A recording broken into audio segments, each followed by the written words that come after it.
नमस्कार दोस्तों, alpha officers academy के यूट्यूब चैनल पर आपका स्वागत है। हम इस सत्र में बात करेंगे राजस्थान नगरपालिका अधिनियम 2009 की। ये आपके ईओआरओ एग्ज़ाम के लिए क्विक रिवीजन एक सीरीज़ रहेगी, जिसमें हम 10-10 कुल 10-10 धाराओं के शॉर्ट वीडियोस बनाएंगे, जो हमारे रिवीजन में बहुत हेल्प करेंगे। जो लोग ये पढ़ चुके हैं उनके लिए तो ये बहुत यूज़फुल होगा ही, और जिन लोगों ने ये बहुत अच्छे से नहीं पढ़ा है उनके लिए इसमें सिर्फ और सिर्फ जो चीज़ें इंपॉर्टेंट है उसको, और जिन चीज़ों से क्वेश्चन बन सकता है उसको, ये दो चीज़ों को ही ऐड किया गया है। इसके अलावा इसमें और कोई एक्स्ट्रा चीज़ें ऐड नहीं की गई हैं। तो आइए हम शुरू करते हैं।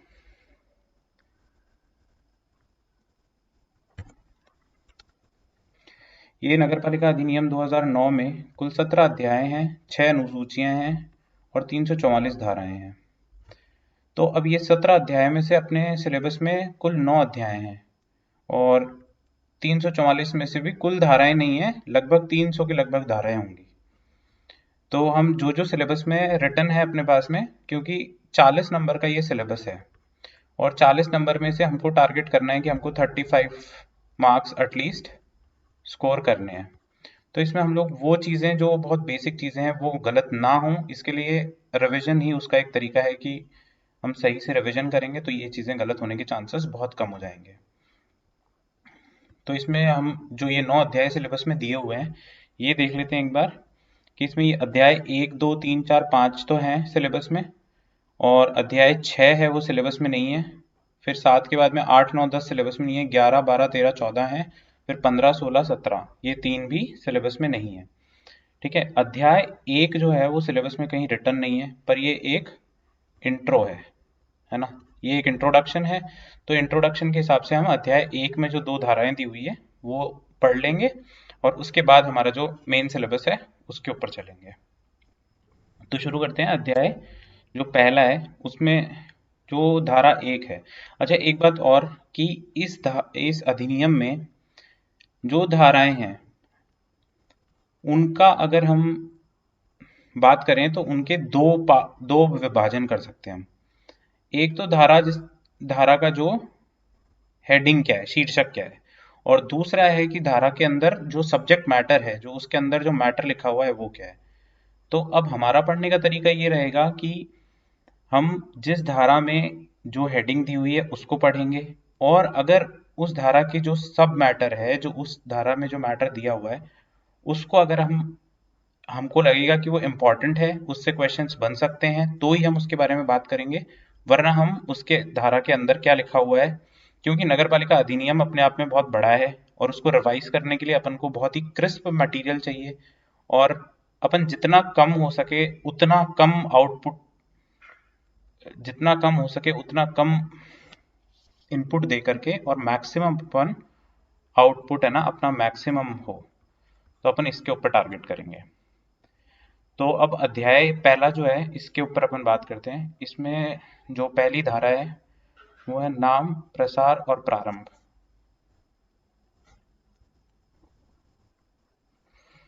तो धारा 1 है, ये है नाम, प्रसार और प्रारंभ। तो इस धारा में इस अधिनियम का नाम दिया हुआ है, इस अधिनियम का नाम है नगरपालिका अधिनियम 2009। ठीक है, इसका प्रसार क्या है? अब इसका प्रसार देखें तो ये संपूर्ण राजस्थान में इसका प्रसार रहेगा। प्रसार मतलब ये कहाँ कहाँ लागू होगी, तो संपूर्ण राजस्थान में ये लागू होगी, पर कहाँ लागू नहीं होगी, ये छावनी क्षेत्र में लागू नहीं होगी। अब छावनी क्षेत्र में जो होता है वो उनका अलग एडमिनिस्ट्रेशन होता है। तो वो अगर अपन पॉलिटी पढ़ते हैं तो उसमें देखते हैं अपन कैंट एरिया जिसको बोलते हैं, कैंटोनमेंट एरिया होता है वो, तो वहां पर ये लागू नहीं होगी। तो राजस्थान में छावनी क्षेत्र कहाँ पर है, तो सिर्फ एक है, वो कहाँ है, नसीराबाद में। ठीक है, तो नसीराबाद के अलावा और कहीं पर छावनी क्षेत्र नहीं है। फिर उसके बाद अपन बात करें कि ये जो अधिनियम है इसकी अधिसूचना 11 सितंबर 2009 को आई थी। इसका जो प्रारंभ मतलब ये लागू कब से हुआ, ये 15 सितंबर 2009 से लागू हुआ है। और इसमें जो अंतिम संशोधन है, मतलब इसमें एक रीसेंट अमेंडमेंट हुआ है, वो मार्च 2023 में हुआ है, और वो धारा 39 में कोई अमेंडमेंट है, जो अपन जब धारा 39 पढ़ेंगे तब उसके बारे में देख लेंगे, क्योंकि वो बहुत ही ज़्यादा इम्पोर्टेंट है। एक तो रिसेंट करंट अफेयर्स के साथ भी वो है, और करंट अफेयर्स के साथ साथ वो एक्ट आपके ये दिया हुआ है इस सिलेबस में, तो इसलिए अपन को मेरे हिसाब से उसमें से एक क्वेश्चन बनना चाहिए। तो ठीक है, तो इसमें बात क्या है, इसका नाम क्या है, नगर पालिका अधिनियम 2009। इसका प्रसार है संपूर्ण राजस्थान में। इसकी अधिसूचना 11 सितंबर को है और प्रारंभ, अब तो मेन ये देख लेना कि ये शुरू कब है, 15 सितंबर 2009 को। ठीक है, तो अब देखते हैं अपन धारा 2। धारा 2 में क्या दिया हुआ है, धारा 2 में देखो अलग अलग परिभाषाएं दी हुई है कि जैसे नगर पालिका है तो नगर पालिका क्या होती है, नगर पालिका में अध्यक्ष है तो नगर पालिका में अध्यक्ष क्या होता है। तो ये बहुत सारी इसमें धाराएं दी हुई है, तो वो बहुत सारी इसमें परिभाषाएं दी हुई है धारा 2 में। ठीक है, पर इसमें जो सबसे इंपॉर्टेंट है वो ये है कि जैसे नगर पालिका है तो नगर पालिका के अध्यक्ष को क्या कहते हैं, उसको चेयरमैन कहते हैं। ठीक है, और नगर पालिका में जो प्रशासनिक अध्यक्ष होता है वो ई होता है ना, उसको एग्जीक्यूटिव ऑफिसर कहते हैं। फिर जो नगर परिषद है उसमें जो अध्यक्ष होता है उसको प्रेसिडेंट कहते हैं, सभापति कहते हैं, और उसका जो प्रशासनिक अध्यक्ष होता है उसको आयुक्त कहते हैं, कमिश्नर कहते हैं। अब नगर निगम है तो उसका जो अध्यक्ष होगा वो महापौर कहलाता है, और जो उसका प्रशासनिक अध्यक्ष होता है वो सीईओ होता है, चीफ एग्जीक्यूटिव ऑफिसर कहो या मुख्य कार्यकारी अधिकारी कहो। कई नगर निगम में कमिश्नर की पोस्ट है पर एक्ट में सीईओ लिखा हुआ है। ठीक है, तो हम अगर ऑप्शन में अपन को ऐसा कुछ आता है क्वेश्चन तो अपन सीईओ को ही मार्क करेंगे। ठीक है, तो ये हो गई धारा 2। अब अपन आ जाते हैं अध्याय 2 में। ये यहाँ से अपना जो सिलेबस है वो शुरू होता है। तो अध्याय 2 की, अब अध्याय 2 जो है उसकी हेडिंग क्या है, नगर पालिका गठन एवं शासन। तो हम अब बात करते हैं नगर पालिका अधिनियम की अध्याय 2 की। अध्याय 2 का जो हेडिंग है वो क्या है, नगर पालिका का गठन एवं शासन। इसमें हम धारा 3 से धारा 50 तक पढ़ेंगे, और इसमें जो धाराएं दी हुई है ये मतलब इस अधिनियम में अगर कोई अध्याय है जो सबसे ज्यादा इंपॉर्टेंट है तो वो यही है। तो हम देखते हैं धारा 3। धारा 3 में क्या दिया हुआ है कि परिसीमन।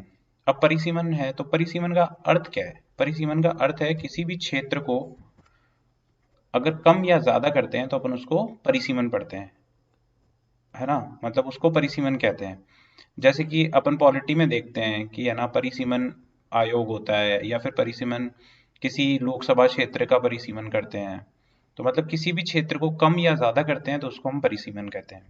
तो अब नगर पालिका में परिसीमन का क्या अर्थ है, तो अब जैसे मान लीजिए कि कोई नगर पालिका है, ठीक है, उस नगर पालिका में अपन कोई नया क्षेत्र है उसको ऐड करना चाहते हैं।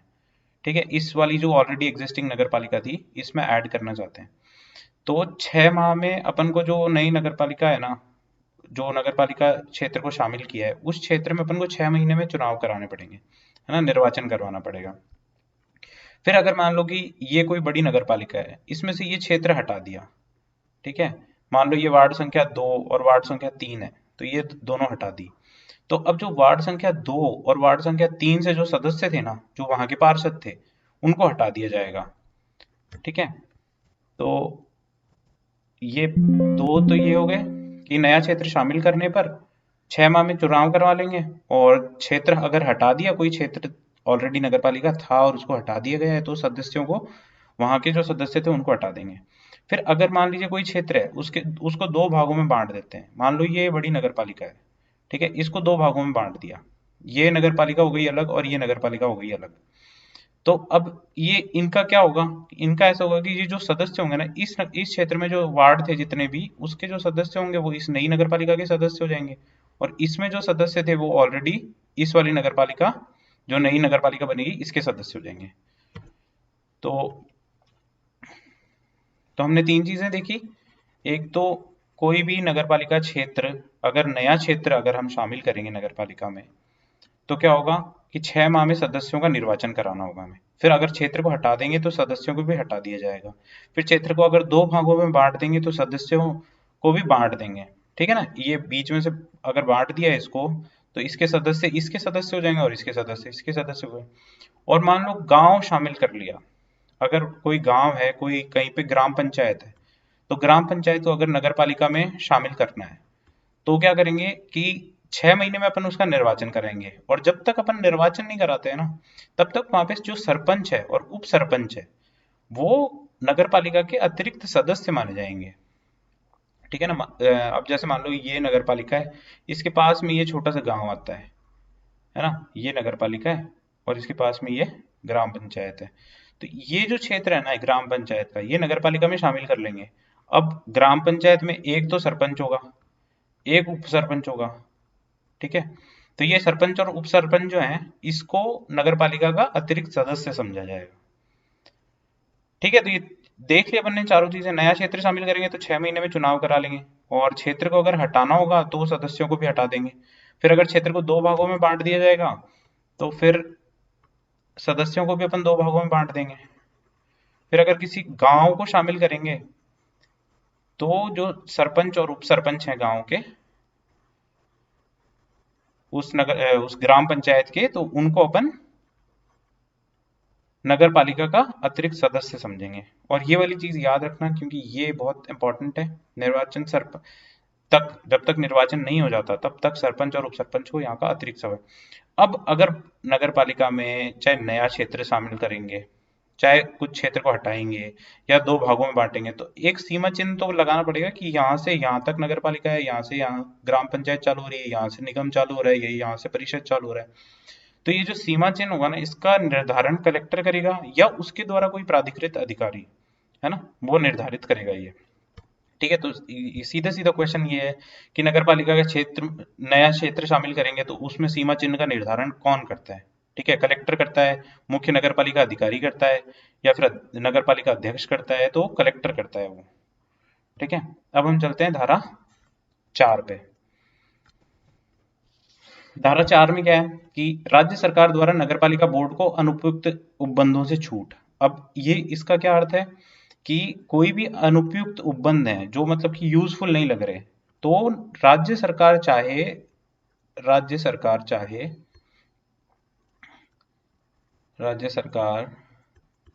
चाहे तो वो नगर पालिका को छूट दे सकती है उन उपबंधों से। ठीक है, अब इससे जैसे मान लो कोई क्वेश्चन बनाना है, अब इस धारा में अंदर भी कुछ लिखा हुआ होगा, इसका जो मैटर होगा उसमें भी कुछ होगा, पर उसमें से कुछ भी इंपॉर्टेंट नहीं है। क्वेश्चन बनेगा तो इसी से बनेगा कि नगरपालिका बोर्ड को अनुपयुक्त उपबंधों से छूट कौन दे सकता है? तो भाई राज्य सरकार दे सकती है, और कोई किसी के पास पावर नहीं है करने की। नगरपालिका बोर्ड को जो उपबंध है उनसे छूट कौन देगा? राज्य सरकार देगी।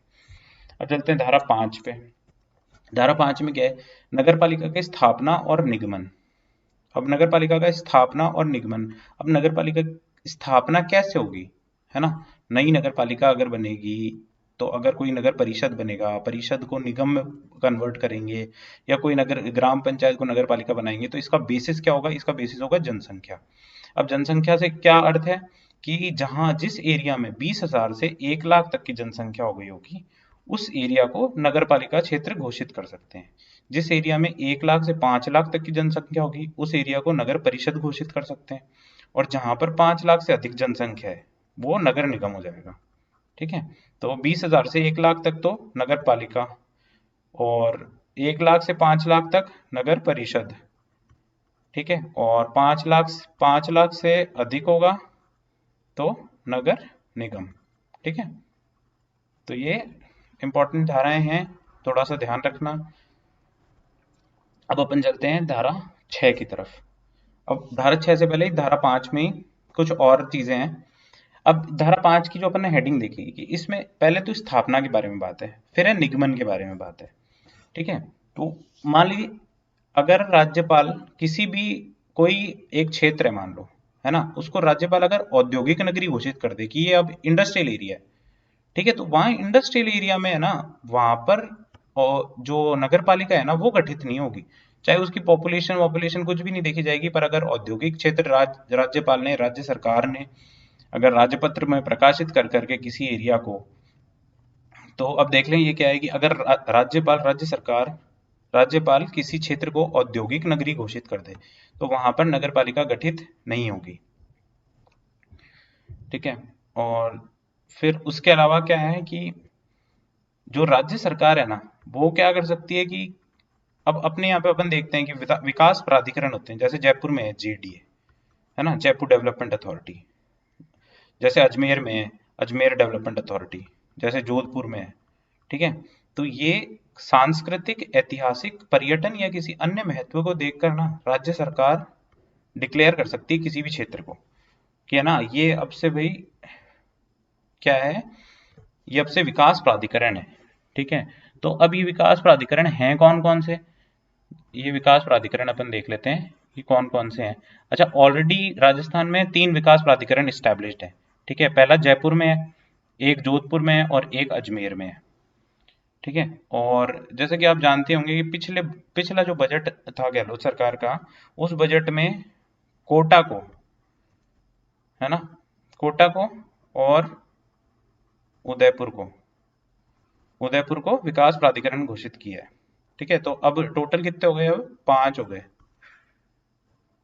अब अपन बात करते हैं कि जो धारा 5 में, ये तो होगी स्थापना की बात होगी, कैसे कैसे स्थापना होगी। अब निगमन की बात करते हैं। निगमन का क्या अर्थ है कि निगमन, अगर किसी क्षेत्र का, किसी नगर पालिका का निगमन करना है तो उसका अर्थ क्या हुआ कि जो नगर पालिका होगी ना वो अब एक निगमित निकाय होगी। निगमित निकाय का मतलब वो एक कॉरपोरेशन बॉडी होगी। कॉरपोरेशन बॉडी का क्या अर्थ है कि आप एज अ ह्यूमन उसको ट्रीट करोगे कि जब नगर पालिका किसी कोई भी काम होगा तो नगर पालिका के नाम से, आप एक तो नगर पालिका के नाम से वाद लाया जा सकता है, नगर पालिका के नाम से। ठीक है, तो नगर पालिका में अब निगमन की बात करते हैं। तो निगमन का क्या अर्थ था कि नगर पालिका जो निगमन हो जाएगा तो ये क्या है, कॉरपोरेशन बॉडी समझी जाएगी। तो कॉरपोरेशन बॉडी का मतलब है कि इसके नाम से अपन एक तो बैंक अकाउंट खुलवा सकते हैं, इसके नाम से अपन वाद ला सकते हैं, मतलब कहीं पर है ना कोई कोर्ट में केस करना है तो इसके नाम से किया जा सकता है, और इसके नाम से एक मोहर बनाई जा सकती है। तो ये सारे काम जो निगमित निकाय करते हैं ना वो अब नगर पालिका के नाम से हो सकते हैं। ठीक है, तो धारा 5 में स्थापना और निगमन। अब हम देखते हैं धारा 6। धारा 6 में क्या दिया हुआ है कि नगरपालिका की संरचना कैसी होगी और उसमें आरक्षण का क्या प्रावधान है। अब जब अपन नगरपालिका में संरचना की बात करें तो नगरपालिका में 3 तरह के सदस्य होंगे। ठीक है, एक तो निर्वाचित सदस्य होंगे जो इलेक्टेड होंगे, एक पदेन सदस्य होंगे और एक मनोनीत सदस्य होंगे। ठीक है, जो निर्वाचित सदस्य होंगे वो क्या है, कम से कम 20 निर्वाचित सदस्य होंगे। अगर कोई नगर पालिका घोषित हुई है तो उसमें कम से कम तो 20 तो निर्वाचित सदस्य होंगे। और नगर पालिका के जो पदेन सदस्य होंगे वो कौन होंगे, वहां उस क्षेत्र में जो एमएलए होंगे और जो एमपी होंगे वो पदेन सदस्य होंगे। फिर जो ये जो पदेन सदस्य होते हैं ना, इनको क्या वोट देने का तो अधिकार होता है, पर इन पे निर्भरता, अब हम आगे देखेंगे निर्भरता क्या चीज है। निर्भरता मतलब नॉन एलिजिबिलिटी, कि ये इनको हटाया जा सकता है ऐसा वैसा। तो ये जो निर्भरता संबंधी जो भी उपबंध है ना इस अधिनियम में, वो एमएलए और एमपी पर लागू नहीं होंगे। ठीक है, और फिर तीसरे होते हैं मनोनीत सदस्य। कौन कौन से सदस्य हैं, एक तो निर्वाचित सदस्य होंगे, एक पदेन सदस्य होंगे, एक मनोनीत सदस्य होंगे। तो जो मनोनीत सदस्य हैं वो नगर पालिका का विशेष ज्ञान रखने वाले जो व्यक्ति होंगे ना, उनको मनोनीत सदस्य चुन सकते हैं। तो मनोनीत सदस्य होंगे कितने, तो नगर पालिका में तो 6 होंगे, नगर परिषद में 8 होंगे और नगर निगम में 12 होंगे। पहले ये जो संख्या थी ये 4, 6 और 6 थी, पर अब इसको बढ़ा करके 6, 8 और 12 कर दिया है। ठीक है, ये 4, 6, 6 थी तब उस टाइम पर, ये आरएएस प्री में ये क्वेश्चन पूछा हुआ भी है। तो ये ध्यान रखना थोड़ा सा, जो मनोनीत सदस्य उनकी संख्या क्या है, नगर पालिका में तो 6 है, नगर परिषद में 8 है और जो नगर निगम है उसमें 12 है, और पहले 4, 6, 6 थी। ठीक है, तो अब जब अपन ये वापस देखें कि संरचना कैसे होगी, कि 3 तरीके के सदस्य होंगे। 3 तरह के सदस्य कौन कौन होंगे, एक तो निर्वाचित सदस्य होंगे, एक मनोनीत सदस्य होंगे, एक तो निर्वाचित सदस्य होंगे, एक मनोनीत सदस्य होंगे और एक होंगे पदेन सदस्य। ठीक है, पदेन ये कम से कम 20 होंगे, ये 6, 8, 12। ठीक है, और मनोनीत सदस्य जो है इनका कोई फिक्स टेन्योर नहीं होगा। जैसे जो निर्वाचित सदस्य होंगे ये 5 साल के लिए होंगे। ठीक है, 5 साल या जो भी इनका टर्म होगा उसके लिए होंगे, पर इनका कोई फिक्स टेन्योर नहीं होगा। मतलब इनका कोई फिक्स ऐसा नहीं है कि ये 5 साल के लिए बनाए जाएंगे। ये विशेष ज्ञान रखने वाले व्यक्ति हैं, इनको जितना टाइम चाहे उतने टाइम तक के लिए बना सकते हैं ना, जो इनको मनोनीत करेगा वो इतने टाइम तक उनको रख सकता है। फिर जो पदेन सदस्य होंगे वो एमएलए और एमपी होंगे, इनको वोट देने का तो अधिकार होगा, ठीक है, जैसे नगर पालिका का कोई कुछ ऐसा मीटिंग या कुछ है तो उसमें वोट देने का तो इनको अधिकार होगा, पर इन पे निर्बंध निर्भरता जो संबंधित उपबंध है ना, ये इन पर लागू नहीं होंगे, ठीक है। अब अपन आगे देखते हैं धारा 7। अब धारा 6 में क्या है कि एक तो संरचना है, एक आरक्षण है। अब वार्ड संख्या अब वार्ड संख्या में जो परिवर्तन है ना, वो प्रत्येक जनगणना के बाद, जनगणना कितने साल में होती है, 10 साल में। 2021 वाली जनगणना होनी थी, पर कोविड की वजह से ये डिले हो गई है। तो अच्छा ही है वैसे अपने लिए तो, कि अपन को और एक्स्ट्रा डेटा याद नहीं करना पड़ेगा। पर वार्ड संख्या में जो परिवर्तन है वो कब होगा, प्रत्येक जनगणना के बाद वार्ड संख्या में परिवर्तन होगा। फिर जब आरक्षण की बात करेंगे तो आरक्षण महिलाओं के लिए 33% है। ये पहले 50% करने का था, पर सुप्रीम कोर्ट ने इसको 50% को हटा करके, और जो ओरिजिनल था वो 33% उसी को रहने दिया। SC ST का जो आरक्षण है वो एज पर पॉपुलेशन होगा, मतलब जो पॉपुलेशन होती है उसके रेशियो में होता है ये, ठीक है। और OBC को है जो ये मैक्सिमम 21% आरक्षण है, ठीक है। अब देखते हैं धारा 7 में क्या है, नगर पालिका की पदावधि। अब पदावधि कितनी रहेगी, अब अपन पीछे अपन उसमें बात कर रहे थे कि उनकी जो जो मनोनीत सदस्य हैं उनका कोई फिक्स टेन्योर नहीं रहेगा, उनकी पदावधि फिक्स नहीं रहेगी। पर जो निर्वाचित जो सदस्य हैं उनकी, तो जो नगर पालिका की सदस्यों की नहीं, इसमें नगर पालिका की बात की जा रही है। तो अब पहली जो बैठक होगी ना उससे 5 वर्ष तक रहेगी, ठीक है। ये तो लोकसभा जैसे ही है कि 5 वर्ष तक रहेगी। अब जो अगर मान लो कि पहले विघटन हो जाता है, जैसे मान लो कि 5 साल का कार्यकाल है, अब मान लो 2.5 साल बाद विघटन हो जाता है, तो 2.5 साल बाद विघटन हो जाएगा तो 6 महीने में उनको चुनाव कराना पड़ेगा। और जो नई नगर पालिका बनेगी, चुनाव होकर के जो नई नगर पालिका आएगी, वो जो बचा हुआ शेष कार्यकाल है ना, जो 2.5 साल बचे हुए हैं या जो 2 साल बचे हुए हैं उसके लिए ही होगी, वो वापस से पूरे 5 साल के लिए नहीं होगी, ठीक है। तो धारा 7 में क्या है, नगर पालिका की पदावधि 5 वर्ष तक रहेगी, और अगर विघटन हो जाता है तो सिर्फ शेष कार्यकाल तक के लिए होगी, और 6 महीने में चुनाव करवाना अनिवार्य होगा। फिर धारा 8 में क्या है कि नगर पालिका का शासन जो है वो किस में निहित होता है, ठीक है। तो नगर पालिका का शासन है ना, नगर पालिका अध्यक्ष में निहित होता है। अब इस धारा में बस इतने से ही है, यही क्वेश्चन बन सकता है कि धारा 8 में क्या दिया हुआ है, कि धारा 8 में दिया हुआ है नगर पालिका शासन का नगर पालिका अध्यक्ष में निहित होना। एक क्वेश्चन ये बन सकता है कि नगर पालिका का शासन किस में निहित होता है, कि चीफ म्यूनिसिपल ऑफिसर में निहित होता है, नगर पालिका अध्यक्ष में होता है, उपाध्यक्ष में होता है, तो ये नगर पालिका अध्यक्ष में निहित होता है। फिर बात करेंगे धारा 9 की। तो धारा 9 में वार्ड का विभाजन। तो वार्ड का विभाजन कैसे होगा, एक जनसंख्या के आधार पर विभाजन किया जाएगा, ठीक है।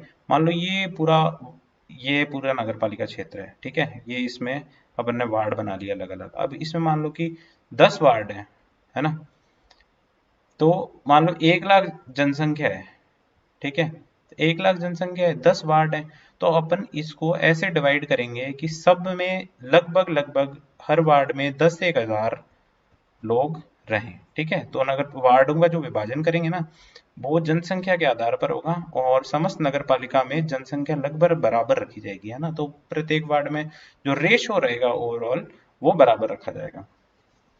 तो धारा 9 में क्या है, वार्डों का विभाजन। फिर धारा 10 में क्या है, ये यहाँ पे धारा लिख दिया है, ये धारा है। तो धारा 10 में क्या है, वार्डों का निर्धारण।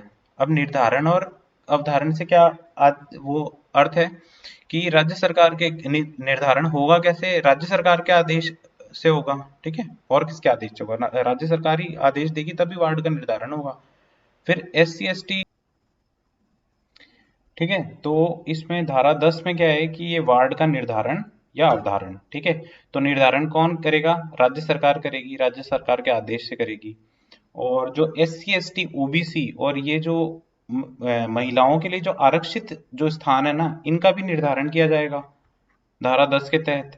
फिर जो आरक्षित स्थानों का जो निर्धारण होगा ना, ये कैसे होगा, ये रोटेशन से होगा, कि एक बार ये सीट हो जाएगी और एक बार ये सीट हो जाएगी, हमेशा एक सीट फिक्स नहीं रहेगी। तो आरक्षित स्थानों का निर्धारण कैसे होगा, रोटेशन से होगा। फिर वार्ड की संख्या जो है ना, वार्ड की संख्या नॉर्थ वेस्ट कॉर्नर से, अब अपन देखते हैं कि ये मान लो ये नगर पालिका है कोई, ठीक है। अब ये नॉर्थ हो गया, ये ईस्ट हो गया, ये साउथ हो गया, ये वेस्ट हो गया, ठीक है। अब नगर पालिका में ये वार्ड है, ठीक है, 10 कोई वार्ड है, कितने भी वार्ड हो। अब ये जो है ना नॉर्थ वेस्ट, ये जो नॉर्थ वेस्ट डायरेक्शन है ना, यहाँ से उत्तर पश्चिम कोण से वार्डों की संख्या, तो ये वार्ड नंबर 1 जो होगा ना वो यहाँ पे होगा, ठीक है। और उसके बाद इसके अकॉर्डिंग ये ऐसे ऐसे जो जो भी तरीका होगा। तो अब इसमें ये ध्यान रखना, वार्डों का निर्धारण है ना, ये वार्ड की संख्या है ना उत्तर पश्चिमी कोण से शुरू होगी, सबसे पहली बात तो ये सबसे इंपॉर्टेंट चीज इस धारा में यही है, ठीक है। दूसरी चीज, जो आरक्षित स्थान होंगे उनका निर्धारण रोटेशन से किया जाएगा, ठीक है। एक बार इसको वापस से देख लेते हैं, ठीक है। अब देखो, धारा 10 में क्या था, धारा 9 में तो है वार्ड का विभाजन, और धारा 10 में क्या है, वार्ड का निर्धारण। अब वार्ड का निर्धारण राज्य सरकार के आदेश से करेंगे। आरक्षित स्थानों का निर्धारण होगा ये रोटेशन से होगा, ठीक है। कैसे होगा, रोटेशन से होगा। और वार्ड की जो संख्या होगी वो नॉर्थ वेस्ट कॉर्नर, उत्तर पश्चिमी कोण से शुरू होगी, ठीक है। जो उत्तर पश्चिमी कोण मैंने बताया वो वार्ड नंबर 1 होगा, है ना, ये 1 नंबर वार्ड होगा, ठीक है। तो ये हो गई अपनी धारा 10 तक। एक बार अपन धारा 1 से 10 वापस देखें, तो धारा 1 में क्या है, नाम, प्रसार और प्रारंभ। धारा 2 में क्या है, परिभाषाएं। धारा 3 में क्या है, परिसीमन। धारा 4 में क्या है, राज्य सरकार द्वारा नगरपालिका बोर्ड को अनुपयुक्त उपबंधों से छूट। तो धारा 4 में से याद रखना, अनुपयुक्त उपबंधों से छूट है। फिर धारा 5 में क्या है, नगरपालिका की स्थापना तथा निगमन। फिर धारा 6 में क्या है, संरचना एवं आरक्षण। फिर धारा 7 में क्या है, नगरपालिका की पदावधि, नगरपालिका का जो टेन्योर है वो। फिर धारा 8 में क्या है, नगरपालिका शासन का नगरपालिका अध्यक्ष में निहित होना। फिर धारा 9 में क्या है, वार्ड का विभाजन। और धारा 10 में क्या है, वार्डों का निर्धारण, ठीक है। तो आज हम लोग इस सेशन को यहीं पर समाप्त करते हैं। बहुत बहुत धन्यवाद आपका। और आगे ऐसे ही वीडियोस, शॉर्ट वीडियोस हम लोग लाएंगे, और उसके थ्रू आपका रिवीजन भी बहुत अच्छे से हो जाएगा, और आप 2-3 बार इनको रिपीटेटिवली इन वीडियोस को देखेंगे तो आई होप आपके लिए ये बहुत फ़ायदेमंद साबित होगा, और डेफिनेटली आपके मार्क्स इससे बहुत अच्छे होंगे and you will get the extra as.